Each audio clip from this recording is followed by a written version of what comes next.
अच्छा जी, तो कल की क्लास में हमने एक बड़ा इंटरेस्टिंग पार्ट ऑफ IFRS 9 शुरू किया था। इसका नाम था कौन सी सिक्योरिटीज़? Date securities. मैंने कहा था डेट सिक्योरिटीज़ में इन्वेस्ट करने का मतलब है कि आप टेक्निकली सामने वाली कंपनी को लोन दे रहे हैं और फ्री में दे रहे हैं या इंटरेस्ट मिलेगा। अच्छा चलो बात से बात निकालते हैं। जो सामने वाली कंपनी आपको इंटरेस्ट प्रोवाइड करेगी उसको अंग्रेजी में क्या कहते हैं? कूपन रेट, या ऑल्टरनेटिवली आप कह लें कि return provided by the issuer. तो फिर हमने एक और बात छेड़ी वहां पे, क्या ऐसा हो सकता है कि वो जो मुझे दे रहा हो मेरी कमाई उससे कम हो सकता है? क्योंकि देखो जो वो दे रहा था मेरी कल वाली एग्जांपल में वो था 15%, वो था 15%। आपकी एक्चुअल कमाई क्या 15% थी या उससे कम थी? अच्छा, रीजन क्या था? Transaction cost. यानी आप ये कह रहे थे उस वक्त पे कि सर हमने ये जो पैसे उसको दिए हैं उस पे जो मैं कमा रहा हूं उसको कमाने के लिए मैंने एडिशनल भी पैसे लगाए थे जो मुझे वापस नहीं मिलेंगे, और वो थे क्या? Transaction cost. तो अगर मैं सबको नेट देखूं तो मेरी नेट कमाई वो नहीं है जो वो मुझे दे रहा है, मेरी नेट कमाई उससे कम है। तो फिर IFRS 9 ये कहता है कि आपने IFRS 9 के अंदर जितने भी कॉन्ट्रैक्ट्स आते हैं उसकी अकाउंटिंग अपनी एक्चुअल कमाई के हिसाब से करनी है। तो मैंने कहा जरा ये बता दो कि एक्चुअल कमाई का मतलब मेरी जबान में क्या IRR होता है? Internal rate of return. तो वो कहता है आप अकाउंटिंग जो करेंगे ना वो IRR से करेंगे। सामने वाला क्या प्रोवाइड करेगा? कूपन। आपकी अकाउंटिंग किस पे होगी? IRR पे। मैंने बोला बच्चे मैं IRR पे क्यों करूंगा यार, मुझे ये तो बताओ। उसने बोला भाई उसमें आपकी कमाई भी है और एक्सपेंस दोनों है, आपकी कमाई भी है और एक्सपेंस दोनों है। तो आप एक्चुअल इनकम बुक करें ना कि जो वो दे रहा है। बात समझ आती है? कैसे होगा, क्या होगा, कल हमने सीखा नहीं था, आज सीखेंगे। चलें आ जाएं, देखते हैं इस सवाल से। बेसिक कैलकुलेटर आपके पास होना चाहिए, बड़ी जबरदस्त कैलकुलेशन होनी चाहिए और एक एक चीज को हम मैच करेंगे यहां से। सही है जी। मुझे बताएं, यहां पे लिखा हुआ है company purchase 5000 debentures on January 1, 2018 of ₹100 each. तो मैंने सर ये कहा यहाँ पे कि अगर मेरे पास 5000 डिबेंचर हैं और एक कितने का है? 100 का, तो ये कितना हो गया? 5 लाख। चलें जी, ये आ गया हिसाब किताब। अच्छा, क्या यही गया है मेरी जेब से या फिर ट्रांजैक्शन कॉस्ट भी गई है? अच्छा भाई, तो हमने कहा हमारे पास जो ट्रांजैक्शन कॉस्ट आ रही है इस सिनेरियो के अंदर वो कितनी है? 50,000। कोई आपसे पूछे आपको ये इन्वेस्टमेंट कितने की पड़ गई? 550 की। अच्छा, अब यहीं पे रुक के जरा एक बात बताएं, ये जो अमाउंट है ये किसको गई है? इशूअर को।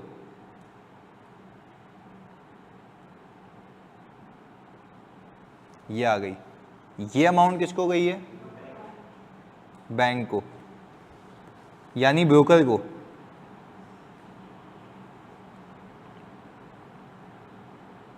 वापस पैसे कौन से मिलेंगे? 5 लाख रुपए। 50,000 रुपए नहीं मिलेंगे। पर आज आपसे कोई पूछे आपने इन्वेस्टमेंट को जो कैपिटलाइज किया है वो कितने पे किया? बोलेंगे इन्वेस्टमेंट डेबिट कैश क्रेडिट। कितने से? 5,50,000 रुपए से। अब इसमें से इस 550 में से जो वापस आएंगे वो 5 हैं, यानी 50,000 रुपए एक्सपेंस आउट हो जाने चाहिए। कितने सालों में? 3 सालों में। क्योंकि इन्वेस्टमेंट कितने सालों के लिए? क्योंकि रिडीम होंगे ना 31 दिसंबर 2020 पे। तो क्या मैं ये कह सकता हूं मैंने ये जो एंट्री बनाई है वो बनाई है जनवरी 1, 2018 पे। यहां तक हम साथ हैं? ये पहले दिन के जो पैसे चले गए। अच्छा, वो रिटर्न मुझे कितना दे रहा है? वो ये क्या कह रहा है कि यार आप एंट्रीज बनाएं, अगर आपका असल रिटर्न कितना है तो आपका असल रिटर्न कम क्यों है?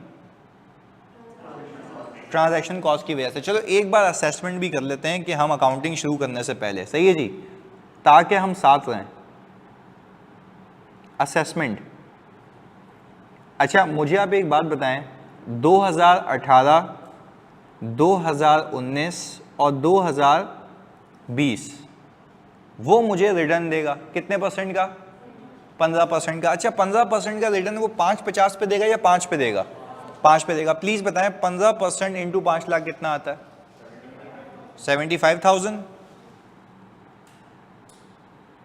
ये आ गया। क्या ये दूसरे साल भी मिलेगा और ये तीसरे साल भी मिलेगा? ये टोटलिटी में कितना हो गया बच्चों? 225। अल्लाह को हाजिर नाजिर जान के बताओ, क्या आप 225 कमाओगे या इससे 50,000 कम? अच्छा तो आपने कहा इसमें से अगर आप ट्रांजैक्शन कॉस्ट को डिडक्ट करें तो कितना आता है? 175। चलें अब खुद लॉजिकली सोच के बताएं, आपकी जो असल कमाई हुई इनकम है वो 225 से 175 है, 175, 175,000 है। तो अच्छा अब यूं कहें, अगर मैं 225 कमाता तो मेरी कमाई परसेंटेज टर्म्स में कितनी होती? 15%। पर अगर मैं 225 से कम कमा रहा हूं तो मेरी कमाई इफेक्टिवली कितनी है? 10.9140। तो मुझे बताएं, मुझे अगर अपनी अकाउंटिंग करनी है, इनकम बुक करनी है, तो कौन से रेट पे करूं? 10.9140 पे। क्या इसके अंदर इनकम का एलिमेंट शामिल होगा? यस। और जो एक्सपेंस आउट होना होगा वो भी खुद हो जाएगा इस रेट के जरिए। करके दिखाएंगे तो ज्यादा अच्छा समझ आएगा। आए देखते हैं। मैंने कहा सर सबसे पहले मैं आपसे पूछूं, मेरी ओपनिंग वैल्यू कितनी है? आपने कहा सर 550। ये कौन सा साल है? 2018। मैं यहां पे लिख रहा हूं इंटरेस्ट इनकम। अच्छा मुझे अगर इनकम बुक करनी है बच्चों तो मैं इसके ऊपर कितना रेट लगाऊं? 10.9140%। मेरी आपसे रिक्वेस्ट और इल्तिजा ये है कि आप इसके ऊपर ये रेट लगाएं जल्दी से। 60027। अच्छा जी, एक एक करके सुनिएगा, शेड्यूल बनाएंगे बड़ा मजे का। सामने वाला बंदा आपको पैसे कितने देगा? 75,000, 75,000 देगा ना। तो हमने कहा भाई ये 75,000 आएगा। अच्छा आप होल्ड ऑन, इसकी एक एंट्री बना के देखते हैं। हम एंट्री बनाएंगे सर 31 दिसंबर 2018 पे। जल्दी बताओ कैश कितना देगा सामने वाला आपको? 75,000। इंटरेस्ट इनकम कितने की बुक की मैंने? 60027। अभी एक मिनट देखिएगा, मैंने इन दोनों का डिफरेंस लेते हो 75,000 और 60027 का 14। इन्वेस्टमेंट क्या हो रही है यहाँ पे? कम हो रही है। इन्वेस्टमेंट क्या हो रही है? आपको बताऊं इसमें हो क्या रहा है। इसके अंदर जो ये 50,000 रुपये छुपे हुए ना, ये वाले, इसमें से एक हिस्सा, इस 550 में से क्या शामिल है इसके अंदर? 50,000 रुपये। ये आहिस्ता आहिस्ता आहिस्ता आहिस्ता क्या हो रहा है? अमोर्टाइज हो रहा है, एक्सपेंस हो रहा है। एक मिनट खाली मैं कंप्लीट करूँ फिर आपके सवालात। मुझे एक बात बताओ, क्या ये 50,000 रुपये का एक्सपेंस अलग से दिख रहा है या वो इसके अंदर नेट हो चुका है? देखो आइडियली मेरे बच्चों आपको इनकम बुक करनी चाहिए 75,000 रुपये की। आइडियली इनकम कितने की बुक करनी चाहिए? और एक्सपेंस अलग से बुक करना चाहिए। IFRS 9 कहता है आपको अकाउंटिंग ऐसे करनी ही नहीं है। आपको अकाउंटिंग करनी है इफेक्टिव रेट से। किससे करनी है? इफेक्टिव रेट क्या बताता है? इफेक्टिव रेट ये बताता है कि आप जो कमाएंगे और जो आपका खर्चा होगा दोनों को नेट। वापस से, आप जो कमाएंगे और जो आपका खर्चा होगा दोनों को नेट। हमने नेट बेसिस पे पहले साल में, जल्दी से बताओ, इनकम कितने की बुक की है? 75,000 रुपए की या उससे कम की? अच्छा वो कम अमाउंट कितनी है? 60027। 600, 27। भाई कोई आपसे पूछे ये 75 क्यों नहीं, आप बोलेंगे इसके अंदर उस 50,000 रुपए में से एक हिस्सा एक्सपेंस का है जो इसमें क्या हो चुका है, नेट हो चुका है। पर मैं आपको ये बता भी सकता हूं इस वाले में कि वो कितना है, 14,973, क्योंकि इन्वेस्टमेंट में जो आपने 50,000 कैपिटलाइज किया था उसका एक हिस्सा इन्वेस्टमेंट से डी रिकॉग्नाइज हो चुका है।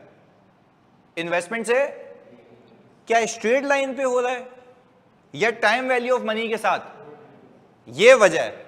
स्ट्रेट लाइन पे करना होता तो क्या मुसीबत थी, 50,000 को 3 से डिवाइड करो खत्म हो जाता। यहां पे मसला स्ट्रेट लाइन का नहीं, यहां पे मसला है टाइम वैल्यू ऑफ मनी का। वही टाइम वैल्यू ऑफ मनी आपके इफेक्टिव रेट के अंदर छुपी हुई है, वही टाइम वैल्यू ऑफ मनी आपके इफेक्टिव रेट के अंदर छुपी हुई है। हमने सिंपल क्या किया बच्चों, कुछ भी नहीं किया।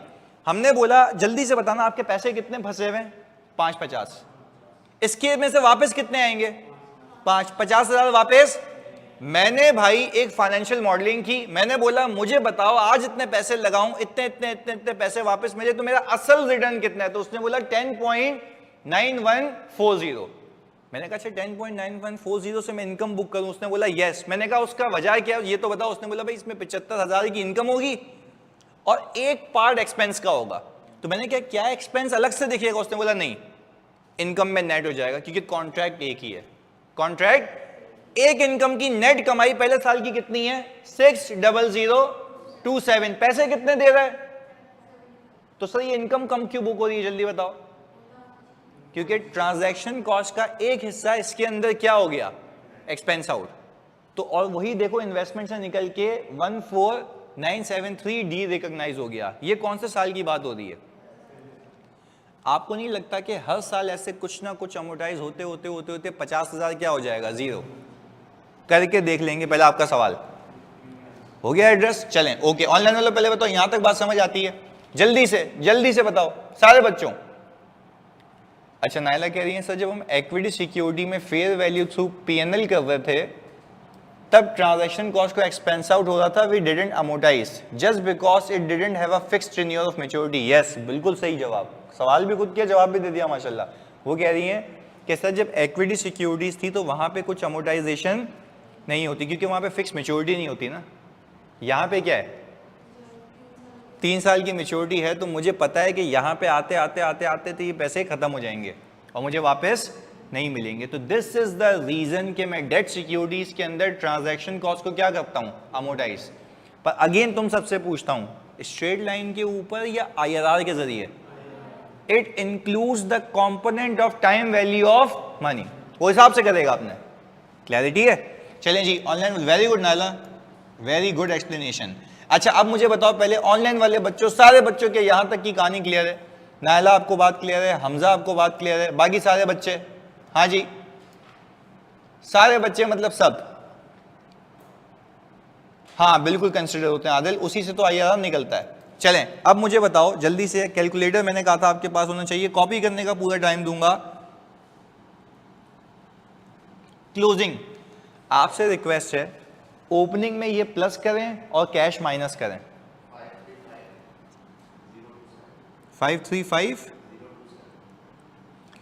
पता है ये 535027 आया कैसे, सिर्फ कैलकुलेटर पे आप एक काम करना, 550 में से ये 14973 माइनस करो, 550 में से 14973 क्या कर दो, माइनस कर दो, तो यही आ रहा है आंसर। तो कहने का मतलब ये है कि इस इन्वेस्टमेंट में से इतना पोर्शन अमोर्टाइज हो गया, तो एक्सपेंस आपको कहां दिख रहा है, या नेट हो गया है, कहां नेट हुआ है, इनकम में। वो कहता है कॉन्ट्रैक्ट की असल कमाई उसके नाम से दिखा दो, दैट्स इट, अलग से एक्सपेंस बुक करने की कोई नीड नहीं है। बात समझ आती है। चलो अब वापस, अब हम जार्गन्स को यूज करेंगे। इस कॉन्ट्रैक्ट की असल परसेंटेज कमाई कितनी है, तो हम इनकम भी किस पे बुक कर रहे हैं, 10.9140। पैसे सामने से कितने आ रहे हैं, देखो पैसे जो आ रहे हैं वो वही हैं, इनकम अपने हिसाब से बुक की, बाकी अमोर्टाइज कर रहा हूं। क्लैरिटी है। चलें अब हमने कहा हम आते हैं सर 2019 में 535027। अब इनकम कितने पे बुक करूं, 58393, यही आता है। चलें अब हमने कहा कि सर अब हम यहां पे 2019 की। अच्छा, सामने वाला कैश मुझे फिर कितना देगा? वो बोलेगा भाई मेरा तो आपसे एग्रीमेंट हुआ हुआ है ना, अब आपने जो एडिशनल कैपिटलाइज किया हुआ है उसको आप एक्सपेंस आउट कर रहे हो, कैसे भी कर रहे हो, उसका उससे कोई ताल्लुक नहीं है। उसने तो आपको पता है कि भाई उसने तो पैसे पूरे देने हैं। अच्छा, अब हमने कहा मैं यहाँ पे इंटरेस्ट इनकम बुक करूँ, कितने की? 58,393 की। अच्छा, एक वैसे ही वापस से फजूल सवाल, मैंने 75,000 से इनकम बुक करनी थी, कम क्यों आ रही है? क्योंकि ट्रांजैक्शन कॉस्ट का एक हिस्सा इसके अंदर नेट हुआ हुआ है, माइनस हुआ हुआ है, तो मैं सीधी सीधी वही इनकम बुक कर रहा हूं जो मुझे करनी चाहिए। और वो किस रेट के जरिए आ रही है? IRR, एक्चुअल रेट, जिसके अंदर ट्रांजैक्शन कॉस्ट ऐसे स्प्रेड हुई हुई है कि टाइम वैल्यू ऑफ मनी के हिसाब से जितने पैसे लूज होने चाहिए वो होते जा रहे हैं और एक्सपेंस बुक होता जा रहा है। बात क्लियर है? अच्छा, अब मुझे बताएं इन्वेस्टमेंट में से कितने निकालें? 16,607, ये अमोर्टाइजेशन हो गई 2019 की। अच्छा, IRR निकालना मैं वैसे ही लैपटॉप पे आपको सिखा दूंगा, बट आपके कोर्स का पार्ट नहीं है, मैं वैसे ही सिखा दूंगा आपको कि IRR ऐसे निकलता है, पर अगेन वो पूछेगा नहीं तो हमें कैलकुलेट करना आना भी नहीं चाहिए, बस just for the sake of knowledge मैं आपको सिखा दूंगा कि IRR ऐसे निकलता है। आप पूरा एक फाइनेंशियल मॉडल बनाते हैं, बोलते हैं ये पैसे आज लगे हुए हैं, इतने इतने इतने इतने वापस मिलेंगे, तो आज की इन्फ्लेशन के हिसाब से बताओ मैंने असल में कितना कमाया? तो वो बोलता है ये रेट है, इसके ऊपर इनकम बुक करते रहो। तो मैंने कहा वो एक्सपेंस आउट बोला, इसमें एडजस्ट हो गया ना, हर साल खुद ब खुद एडजस्ट होते होते होते तो आखिर में क्या हो जाएगा? जीरो। अभी करके दिखाता हूँ। चलें, मुझे आप एक बात बताएं, यहाँ पे फिर पैसे कितने आ गए? क्लोजिंग कितना आता है? 518,420, 518,420। हम आ गए 2020 में। क्या ये आखिरी साल है? 3 साल हो जाएंगे ना।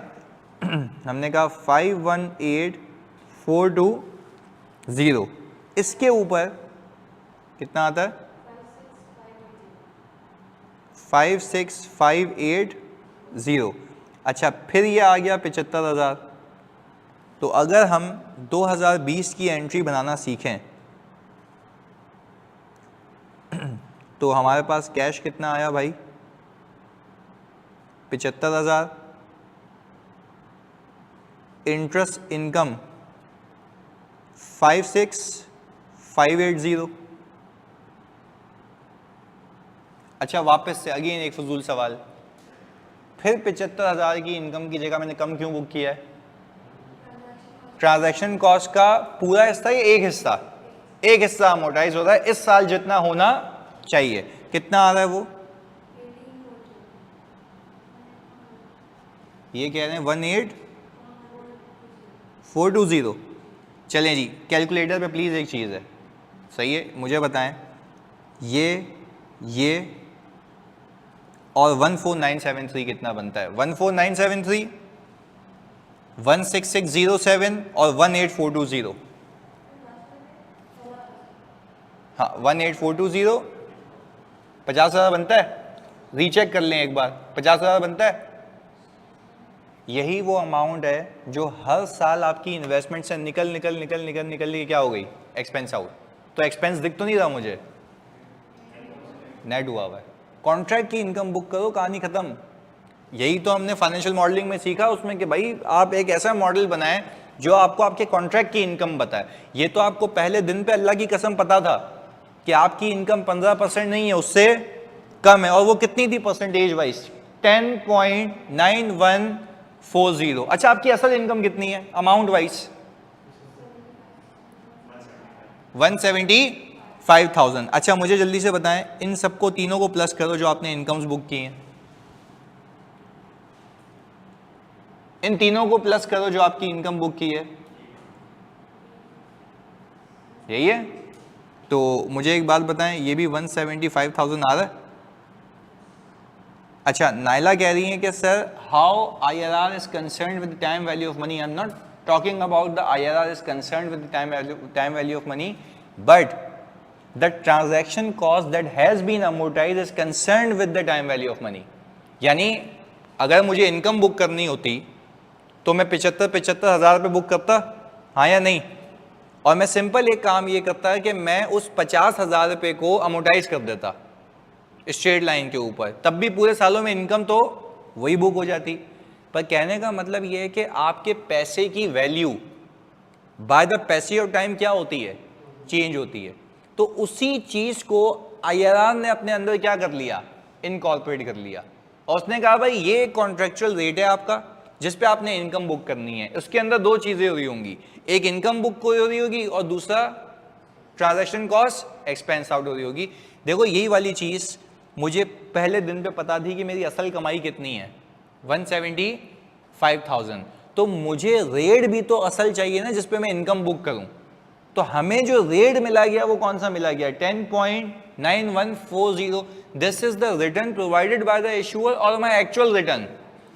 तो मैंने इनकम भी किस पे बुक की है? एक्चुअल रिटर्न पे। एक्चुअल रिटर्न दो चीजें कर रहा है, एक 75 की इनकम बुक कर रहा है, उसमें एक एक्सपेंस नेट कर रहा है। 75 की इनकम बुक कर रहा है, एक्सपेंस नेट कर रहा है। और वो करते करते करते करते उसने 3 साल में पूरी क्यूमुलेटिवली कितनी इनकम बुक की है? 175,000 की। तो क्या इस बात पे यकीन आता है कि वो जो 50,000 रुपये आपने डे 1 पे कैपिटलाइज किया था वो आहिस्ता आहिस्ता आहिस्ता आहिस्ता आहिस्ता आहिस्ता क्या हो गया? Expense out. और एक्सपेंस आउट होके अलग से दिख रहा है ये इनकम में नेट हुआ हुआ है, क्योंकि आपकी असल कमाई बुक कर रहे हो, दैट्स इट। क्योंकि IRR का मतलब ही होता है एक्चुअल कमाई। तो हमने इनकम भी किससे बुक की है? एक्चुअल कमाई से। This is as simple. मैं आपको कल की क्लास में या नेक्स्ट क्लास में आपको बता दूंगा कि मैं एक्सेल पे रखता हूँ। एक्सेल को कहता हूँ आज मैंने इतने पैसे फंसा दिए, मुझे 75 वापस मिलेंगे, मुझे 75 वापस मिलेंगे, मुझे 75 वापस मिलेंगे और अपने पैसे वापस मिलेंगे। तो बताओ मैंने इस पूरे 3 सालों के टाइम फ्रेम में इन्फ्लेशन को इनकॉर्पोरेट करके मेरी असल कमाई कितनी है? तो आपको एक रेट दे देता है एन्युटी के जरिए। एन्युटी है ना कि एक टाइम पे, 2 टाइम पे, 3 टाइम पे, और फिर उसकी प्रेजेंट वैल्यू का रेट निकाल देता है वो। अच्छा, आपको प्रेजेंट वैल्यू भी पता है, आपको फ्यूचर कैश फ्लो भी पता है। अगर मैं एन्युटी का फॉर्मूला लगाऊं तो एन्युटी से मुझे क्या मिल जाएगा? रेट। पर अगेन के मैथ्स का तो पेपर नहीं है कि मैं आपको बोलूँ आओ बैठ के निकालते हैं। वो आपको सिंपल बोलेगा ये ले रेट। मुझे पता है तुमने QM का पेपर पास किया हुआ है, वो QM के पेपर का जो रेट है वो ऐसा रेट है कि आपको इक्वली इनकम बुक करा देगा जो हर साल में होनी चाहिए। बात समझ आती है? अच्छा भाई, इंटरनल रेट ऑफ रिटर्न वाला फॉर्मूला एक्सेल पर बिल्कुल ऐसा ही है, बिल्कुल ऐसा ही। पर again again again why we are discussing about कि we need to place the formula जब आपको एक चीज गिवन होगी। मैंने सिर्फ आपको नॉलेज के लिए से, उसने बिल्कुल सही बोला सर ये एन्युटी है ना, मैंने कहा डेफिनेटली एन्युटी है। क्योंकि आप क्या कह रहे हैं कि भाई आज पैसे इतने लगे, इतने मिलेंगे, इतने मिलेंगे, इतने वापस आ जाएंगे। तो जो वापस आएंगे पैसे उसमें 50,000 क्या होंगे? कम होंगे। तो मैं मैथ्स को बोल रहा हूं कि भाई फॉर्मूले को मुझे बता दो रेट कितना है, असल में कितना कमाया। तो उसने वो रेट दे दिया। अब जब रेट मुझे मिल गया तो मैं क्या करूंगा? हर साल एक एक करके क्या बुक करता रहूंगा? इनकम बुक करूंगा, आखिर में वो क्या हो जाएगा? जीरो। बात समझ आती है? ऑनलाइन तो जल्दी बता दो, बात क्लियर है? हमजा जल्दी से। सारे बच्चे, आदिल, एहतसाम, अली, सारे बच्चे, अमजद, ओके जी, नाला भी कह रही है, डन हो गया, नंदा भी कह रही है, सही हो गया, हसीब, बेहतरीन हो गया। चलें इसको जल्दी से कॉपी करें ताकि फिर हम अगले स्टेज पे चलें।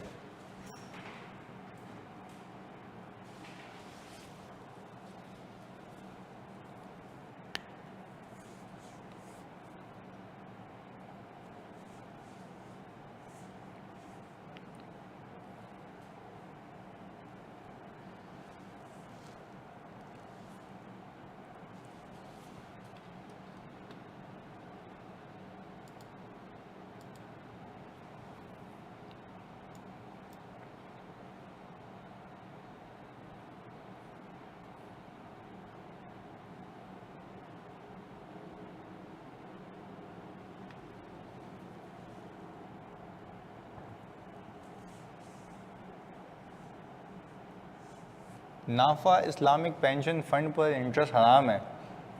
यार इन बातों में क्यों जाते हो भाई? तुम्हारी पेंशन आती है वहां से? आदिल ये बताओ पहले।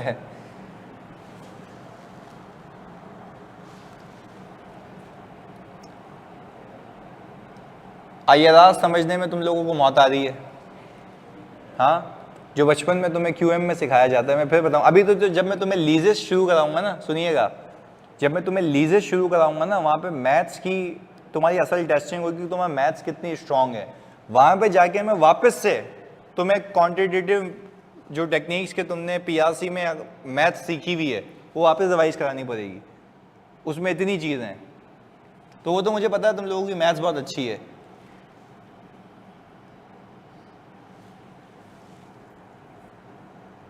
वो कह रहे हैं वो सैलरी का पोर्शन डाल देते हैं। देखो जो पेंशन फंड्स होते हैं या ऐसे कोई भी फंड्स होते हैं ना जानी, उसके अंदर जो, हाँ तारीफ कर रहा हूँ, बिल्कुल ऐसा है। देखो जो ऐसे फंड्स होते हैं ना जो यूजुअली एंटिटीज अपने लोगों के लिए रखती है, पेंशन फंड हो गए गवर्नमेंट्स के ही होते हैं टेक्निकली। ये कि अगर एक गवर्नमेंट एम्प्लॉई है, वो अगर रिटायर होता है तो उसकी फैमिली को या उसको बंदे को पेंशन मिल रही होती है, तो फंड में जो उसके पैसे जमा हुए हुए होते हैं ना उस पर सूद आता है जब तक उसको मिल नहीं जाते। तो वो जैसी बात है, सूद तो वैसे ही हराम है, ऐसा ही है ना। अब फिर वो उसको आप वो मुखट पहना दो कि मैंने इस्लामिक जगहों पे इन्वेस्ट किए हुए, वो सारी चीज़ें, तो आप अगर ऑडिट करवा सकते हो करवा लो, पर again this should not be the concern of our class. अगर कोई इन्वेस्टमेंट करना चाहता हो 30 लाख अबव की, तो what is the best option? Gold और property? Property, not gold, property is the best option. नहीं, पर you need to find the right avenue. 30 lakh रुपए अगर किसी के पास है तो property is the best thing. नहीं, वो बुक्स में डेप्रिशिएट होती है, असल में अप्रिशिएट होती है। हाँ, पर लैंड भी ऐसा नहीं ना कि आपने वो कड़ी पहाड़ी पे लैंड लिया हुआ है, वो नीचे ही आता जा रहा है। अच्छी जगह पे डिफेंस में ले लिया, यहाँ ले लिया। हाँ नहीं, वो मतलब एक प्लान्स होते हैं ना। यानी फॉर एग्जांपल जैसे मैं जब गरीब था, मतलब अभी भी गरीब ही हूँ, तो कहने का मतलब ये है कि होता ही है कि जब पैसे आते हैं ना मेरे पास, तो मैं आइडल नहीं रखता, तो मैं प्रोजेक्ट्स में डाल देता हूँ। आइडिया दे रहा हूँ, जब प्रोजेक्ट में आप पैसे डालते हैं ना तो प्रोजेक्ट बन रहा होता है तो सस्ता होता है। आपको पता है कि वेल नोन बिल्डर है, अब जैसे ही वो बिल्डिंग बनती है 2-3 माले खड़े हो जाते हैं ना, तो उसके पैसे डबल हो जाते हैं। तो this is how you go. बोल रहा आप जैसा गरीब हर किसी को बनाया अल्लाह, आमीन। अच्छा, तो आप मतलब property is the safest, and if you don't go for property तो आप गोल्ड में रख सकते हैं, सेफ है।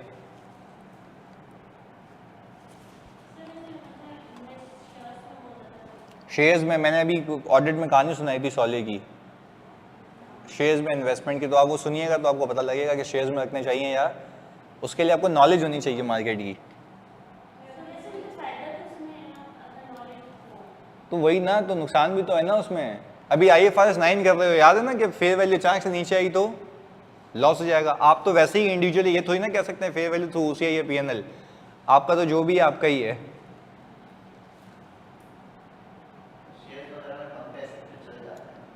हाँ देखो, इन्वेस्टमेंट का सेफेस्ट कुछ भी नहीं होता। देखो शेयर मार्केट में आपको डिपेंड करता है कि कौन सी जो टॉप नॉच कंपनीज होती है ना, उसके शेयर तो 1000 रुपए के भी होते हैं। तो आप 2 शेयर रख के क्या करोगे? यानी 1000 के 2 शेयर ले लिए 2000 के, उसकी वैल्यू हो गई 1005 रुपये, तो 10 रुपये का गेन हो गया आपको। तो कहने का मतलब ये है क्वांटिटी ज़्यादा होनी चाहिए। अलग अलग होती है, पार वैल्यू 100 भी होती है, 500 भी होती है। हाँ, ऑर्डिनरी शेयर्स की बात बता रहा हूँ, ज़्यादा भी होती है, 1 रुपये भी होती है। गवर्नमेंट अपनी सिक्योरिटीज कौन से लोगों को सेल करती है? आप भी खरीद सकते हैं। आपने नाम सुना हो नहीं सुना हो, Pakistan investment bond PIB। State bank of Pakistan क्या करती है, जो कमर्शियल बैंक्स होते हैं ना उसको कहती है कि भाई आप लोगों से पैसे लेके, तो तुम लोग मुझे बताओगे, चलो तुम्हारे टॉपिक से रिलेटेड है, जल्दी से सुनो। स्टेट बैंक ऑफ पाकिस्तान कह रहा है कि गवर्नमेंट को पैसे चाहिए, तो गवर्नमेंट पैसे कैसे लेगी? इक्विटी सिक्योरिटीज इशू करके। मालिक तो नहीं बनाएगी ना गवर्नमेंट का, क्या करेगी? Debt security. अच्छा, उसको हम कहते हैं Pakistan investment bonds, PIBs issue किए जाते हैं। कमर्शियल बैंक्स को कहा जाता है अवाम को बोलो हमें पैसा दे, अवाम को बोलो पैसा दे।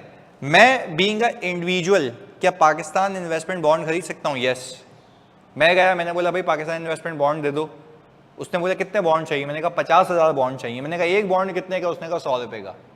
एक बॉन्ड कितने का है, तो 50,000 इंटू 100 को मैं पैसे दे दूंगा। गवर्नमेंट मुझे इस पर क्या देगी, सूद देगी, इंटरेस्ट देगी। जो इंटरेस्ट दे रही है उसको अंग्रेजी में क्या कहेंगे, कूपन। यही तो सिखाया है। और अगर आपने कोई ट्रांजैक्शन कॉस्ट पे की है बैंक को, वो क्या है, ट्रांजैक्शन कॉस्ट। तो आपका जो return provided by the issuer है और आपका जो एक्चुअल रिटर्न है, फिर क्या हो गया, डिफरेंट हो गया। तो आप जो अपनी अकाउंटिंग करेंगे वो किस रेट पे करेंगे, IRR पे, एक्चुअल रिटर्न पे, जिसके अंदर ट्रांजैक्शन कॉस्ट क्या हुई हुई होगी, नेट हुई हुई होगी। This is the concept. असल में भी यही चलता है। सही है अमजद खान, क्लियर है? असल में भी यही चलता है।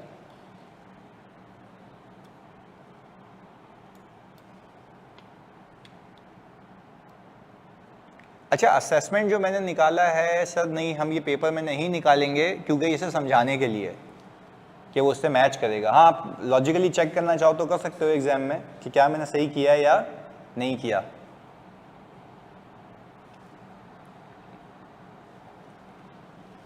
तो Naira I think for this audit का टेस्ट नहीं दिया।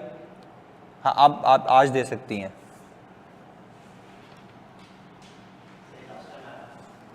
नहीं ना, यही तो गेम है। अच्छा, आखिर में कितने बचे पैसे ये तो बताओ, ये तो लिखे ही नहीं है। 5 लाख रुपए। आपको मिलने भी कितने हैं आखिर में, आप पता है क्या एंट्री करेंगे, cash debit, investment credit. Investment खत्म हो जाएगी, पैसे वापस आ जाएंगे।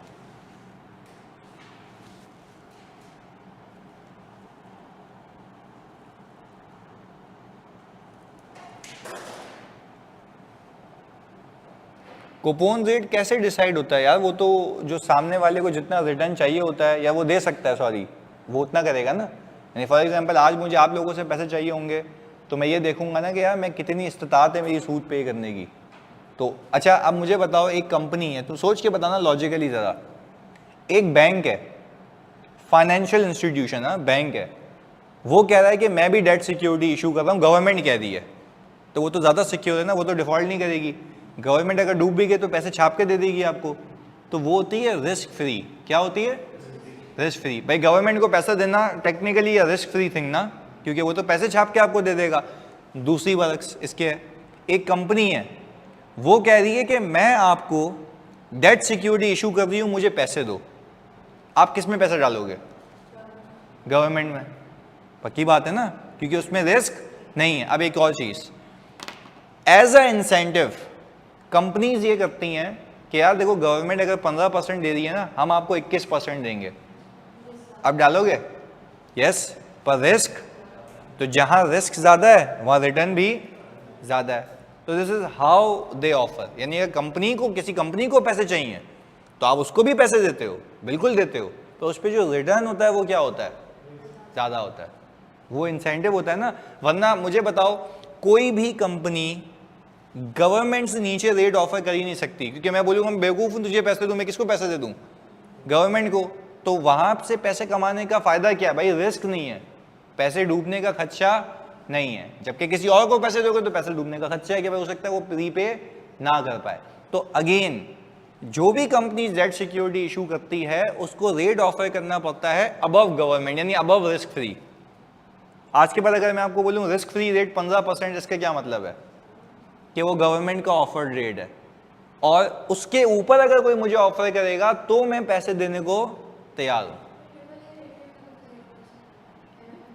नहीं, AAA रेटेड कंपनीज भी होती हैं, तो वो उसका मतलब ये होता है कि वो इतनी अच्छी कंपनीज है कि उसके डिफॉल्ट के चांसेस नहीं है, पर अगेन वो भी रिस्क फ्री से ऊपर ही ऑफर करती हैं, क्योंकि AAA का होना मतलब ये तो नहीं कि रिस्क फ्री है, still there is a risk, बस रिस्क क्या है वहाँ पे, कम है। वो तो रेटिंग है ना, रेटिंग तो ये बताती है कि फ्यूचर में कंपनी कैसा परफॉर्म करेगी, बट दैट डजंट मीन कि उसमें रिस्क एग्जिस्ट नहीं करता। वो रेट तो फिर भी, क्योंकि देखो ना, आपको आज पैसे दिए जाए, आपको बोले जाए भाई AAA रेटेड में डालोगे या रिस्क फ्री में, रिस्क फ्री में, अगर रेट क्या है दोनों का सेम है, हाँ आपको बोला जाए कि रेट AAA रेटेड का ज़्यादा है तो किस में डालोगे, AAA में। अच्छा, फिर आपको बोला जाए कि एक AAA रेटेड की जगह A+ की रेटिंग वाली कंपनी है और एक AAA रेटेड वाली कंपनी है, किस में डालोगे, AAA में, जो अच्छी होगी।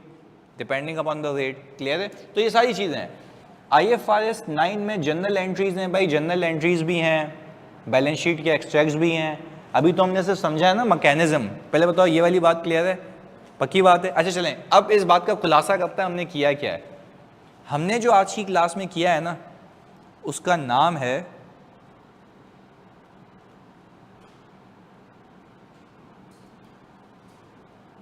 क्या लिखा है मैंने, अमोर्टाइज कॉस्ट। मॉडल का नाम क्या है? Amortise cost. अब इसको मैंने समझा दिया। अब मैं जब पहले ये लिखता ना तुम कंफ्यूज रहते कि इसका मतलब क्या। आप सुनिएगा, मुझे बताएं आपकी कॉस्ट ऑफ इन्वेस्टमेंट कितनी है? सारे बच्चों लिख के बताना ऑनलाइन वाले जल्दी से। कॉस्ट ऑफ इन्वेस्टमेंट कितनी है? 550। कॉस्ट ऑफ इन्वेस्टमेंट ना 550 है, ऐसा ही? जल्दी बताओ ऑनलाइन वालों, 550 लिख के बताओ। 550। इसमें से पहले साल कितना अमोर्टाइज हुआ? अमोर्टाइज हुआ है? अच्छा, जब कॉस्ट में से अमोर्टाइज किया, माइनस करो, कॉस्ट में से अमोर्टाइज किया तो क्या बचा? ये कॉस्ट थी 550 की, इसमें से अमोर्टाइज किया 14973, कितना बचा? 535027। This is amortised cost, amortise होने के बाद। बात समझ आई? मतलब इतना आसान कर दिया हमने इस चीज को। अमोर्टाइज कॉस्ट का मतलब क्या है? अमोर्टाइजेशन होने के बाद जो बच गया उसका मतलब क्या है? Amortise cost. ये एक मॉडल है इसका, डेट सिक्योरिटीज का। बात समझ आती है? तो दिस इज एज सिंपल, अगर आपको लॉजिक पता है। देखो बैलेंस शीट में ये दिखाएंगे, बिल्कुल बैलेंस शीट में ये दिखाएंगे, बैलेंस शीट में ये आएगा पहले साल। हमारा मॉडल है ना अमोर्टाइज कॉस्ट। तो देखो अगर पहले मैं लिखवाता आपको कि भाई डेट सिक्योरिटीज में अमोर्टाइज कॉस्ट सीखेंगे, तो आप बोलोगे पता नहीं क्या कह रहा है। हमने पहले मैकेनिक सीख ली है, अब हमने बोला और मतलब सीख लेते हैं। अमोर्टाइज कॉस्ट का मतलब ये है कि जो भी आपने कॉस्ट कैपिटलाइज की है वो क्या होगी फ्यूचर में? अमोर्टाइज होगी। और अमोर्टाइज होने के बाद जो बच जाएगा उसको क्या नाम दूंगा? Amortise cost. अमोर्टाइज होने के बाद वाली कॉस्ट। तो कॉस्ट कितनी थी जल्दी बताओ? 550। अमोर्टाइज कितनी हुई? 14973। जो बच गया वो क्या है? Amortise cost. क्या अगले साल फिर कुछ अमोर्टाइज होगा? फिर जो बच जाएगा वो अमोर्टाइज कॉस्ट। अगले साल फिर कुछ अमोर्टाइज होगा? यस, फिर जो बच जाएगा वो अमोर्टाइज कॉस्ट। तो हमारी बैलेंस शीट के अंदर जो पहले साल के आखिर में अमाउंट आएगी वो कौन सी है भाई? 535027। ये बैलेंस शीट में है। जब मैं बैलेंस शीट के एक्सट्रैक्ट्स मांगू आज के बाद आपसे, बात क्लियर है?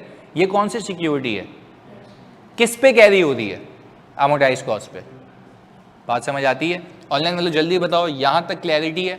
अमोर्टाइज कॉस्ट का मतलब समझ आता है जानी जल्दी से? बहुत सिंपल कर दिया हमने, इससे ज्यादा आसान नहीं हो सकता ये। जल्दी बताओ, क्लैरिटी है? चलो एक टेक्निकल सवाल, अमोर्टाइजेशन किसके तहत हो रही है? IRR के तहत। अमोर्टाइजेशन किसके तहत हो रही है? क्योंकि IRR एक ऐसा फीचर है पूरे कॉन्ट्रैक्ट का जो एक्चुअल रिटर्न बता रहा है। तो जितना बुक कर रहे हो, जितना बुक होने से रह गया, वही तो अमोर्टाइजेशन है। जो आपकी एडिशनल कॉस्ट को क्या कर रही है? अमोर्टाइज। और जो अमोर्टाइज होने के बाद बच जाएगा उसी का नाम क्या कह रहे हैं? Amortise cost. क्लैरिटी है? चलें जी, अब very good, debt securities and amortise cost, ये भी कॉपी कर लें एंट्रीज जो दो थी 2019 और 20 की।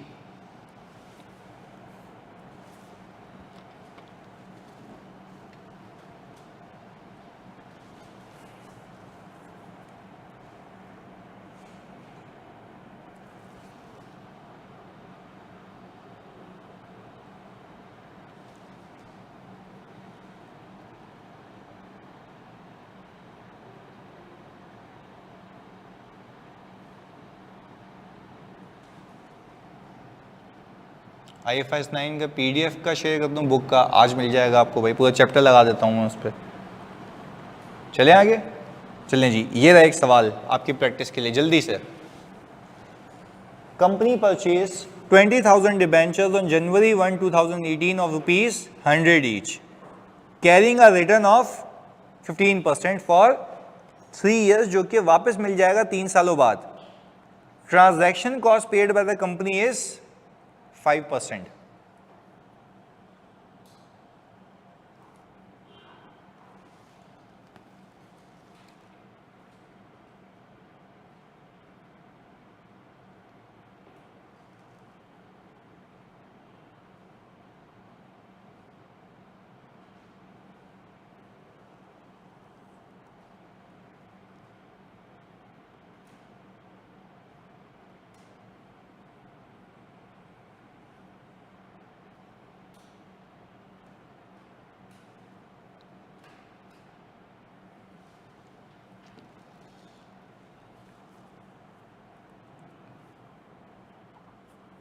ये 5% आप किस पे लगाएंगे जो ट्रांजैक्शन कॉस्ट की अमाउंट है?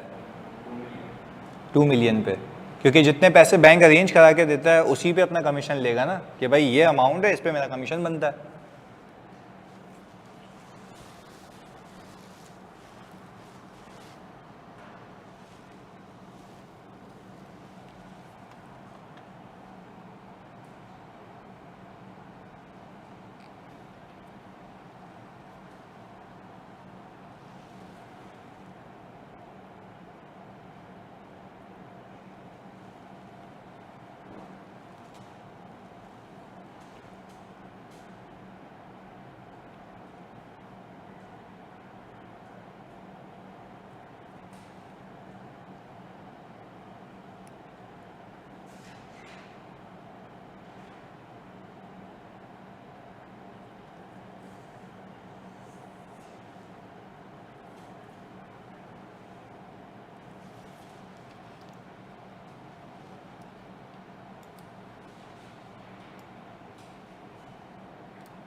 इनिशियल कैपिटलाइजेशन कितने पे किया आपने?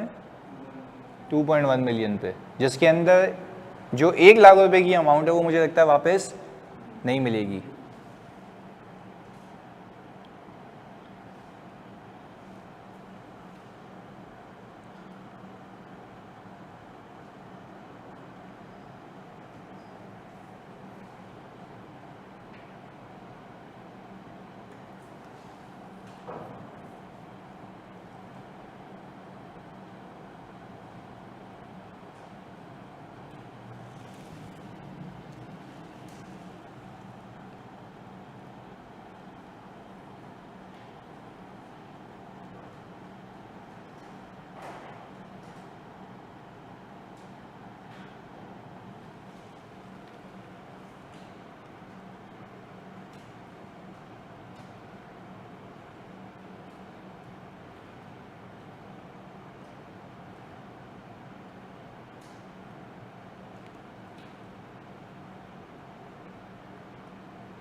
हाँ जी, पहले साल का इंटरेस्ट कितना आया, निकाला कुछ? पहले साल का आप कह रहे हैं आ रहा है 270616, यही है 270617 या 616, वेरी गुड, सही है। और कूपन कितना दे रहा है सामने वाला? 15%। इन टर्म्स ऑफ अमाउंट कितना है? 3 लाख रुपए। तो वो 3 लाख रुपए जो आपको रिटर्न दे रहा है वो फेस वैल्यू पे दे रहा है या कॉस्ट पे दे रहा है? फेस वैल्यू पे, क्योंकि ऐसी बात है उसकी जेब में जितने पैसे जाएंगे वो बोलेगा भाई मैं तो उसके लिए जिम्मेदार हूं।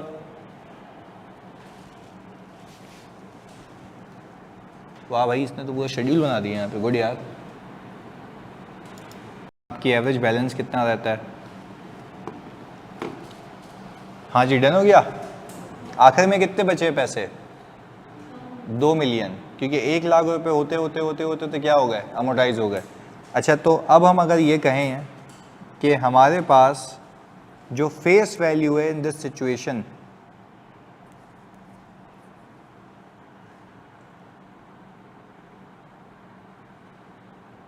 जो फेस वैल्यू है इन दिस सिचुएशन वो आप कह रहे हैं 100 इंटू 20,000, तो ये हो गया हमारा 2 मिलियन। अच्छा, इसके ऊपर आपने एक एडिशनल चीज़ पे की है जो कि है ट्रांजैक्शन कॉस्ट, वो कितने की है? 1 लाख रुपए की। आपने कहा सर ये अमाउंट आ गई हमारी 2.1 मिलियन, इसकी एंट्री आपने क्या बनाई होगी?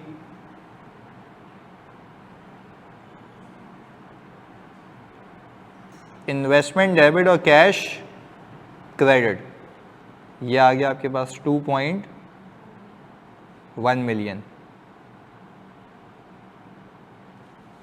एग्रीड है? चलें जी, अब देखो यहाँ पे मैंने तुम लोगों के लिए खाली एक रिप्रेजेंटेशन की है कल रात को बैठ के। मैं देखो एक्सेल को कहता हूँ कि मैंने ईयर 0 पे इतने पैसे लगाए सर समझाने के लिए, अगेन तुम्हारे एग्जाम का पार्ट नहीं है।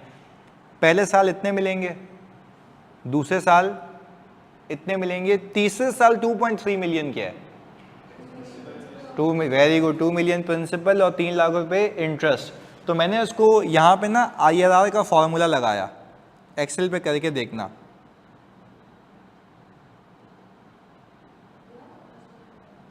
हाँ एक्सेल में, हाँ इज इक्वल टू करके IRR का फॉर्मूला लगाएं, ऊपर सबको सेलेक्ट कर लें और बोलें कि अगर मैं ईयर 0 पे इतने पैसे फंसाऊं और इतने इतने इतने मुझे वापस मिल जाएं, तो मुझे बताओ मेरी असल कमाई कितनी है? वो कितनी बता रहा है? 12.8865। क्या ये 15% से कम है? ड्यू टू, उसने खुद ही एडजस्ट कर दिए यहाँ पे। वो जो 1 लाख रुपए ना स्प्रेड कर देगा खुद तीनों में, बात समझ आ रही है? वो जो 1 लाख रुपए ना ऊपर जो एडिशनल है वो तीनों में क्या कर देगा? क्योंकि देखो आपने 2.1 मिलियन लगाया, आखिर में कितना आ रहा है? 2 मिलियन। तो कहने का मतलब है वो 1 लाख रुपए खुद ही स्प्रेड कर देगा। बात समझ आ रही है? तो कहने का मतलब ये है कि मैंने सिंपल क्या किया, एक्सेल को मैंने बोला आज मैं इतने पैसे लगाऊं, 3 लाख मिले, 3 लाख मिले और वापस में कितने मिल जाएं? 2.3 मिलियन। तो मुझे बताओ मैंने असल में कितने कमाया? तो उसने बताया भाई असल में आपने इतना कमाया क्योंकि वो 1 लाख रुपए का एक्सपेंस स्प्रेड हो जाएगा, तो आपकी असल कमाई में नेट हो जाएगा। क्लैरिटी है? तो शेड्यूल भी मैंने बनाया हुआ था, जरा ये देख लें, क्या इसी नेचर का आपका शेड्यूल है? 2.1 मिलियन, 270 कैश क्लोजिंग, मैच कर लो, यही आता है। क्लैरिटी है? तो पहले साल की हम एंट्री बना लेते हैं बस। ईयर 1 की जो एंट्री है आपकी वो ये है कि कैश हो गया आपका डेबिट कितने से भाई? आइडियली आपकी इनकम 3 लाख रुपए बुक होनी चाहिए, पर क्योंकि आपको आपका कंप्यूटर ये बता रहा है कि आपकी असल कमाई 3 लाख रुपए नहीं है, वो 1 लाख रुपए स्प्रेड हो रहा है। कितने सालों में? 3 सालों में। तो आपकी असल कमाई उससे कम है।